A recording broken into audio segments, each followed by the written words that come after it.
Lahirnya Partai Aceh telah merubah wajah demokrasi Aceh yang sebelumnya didominasi partai nasional yang dikomandoi dari pusat.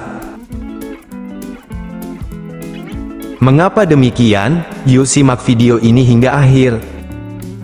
Partai Aceh yang terkenal karena kadernya mantan anggota Angkatan Gam Sayap Militer Aceh Merdeka. Mereka dahulunya adalah tentara yang mengembara di rimba-rimba hingga ke tepi kampung dan banyak mendapat bantuan dari masyarakat. Hubungan emosional ini yang tak mampu dilakukan oleh partai lain.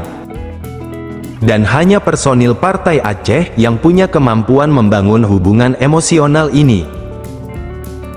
Walau dulunya hubungan ini terbangun sangat alamiah. Seiring waktu, warisan emosional ini berjalan dan terjaga dengan baik.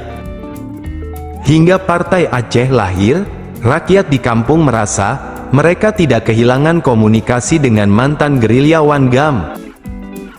Walau komunikasi ini sekarang telah menjadi komunikasi politik.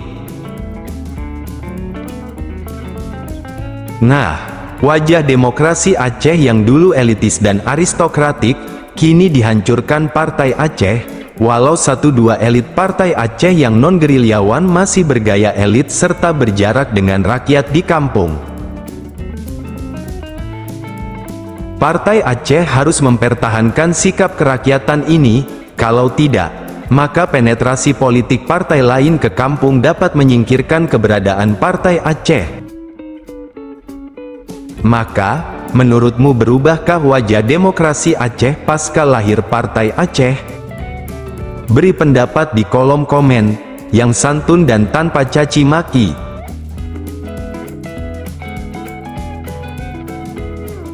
Demikian, salam damai.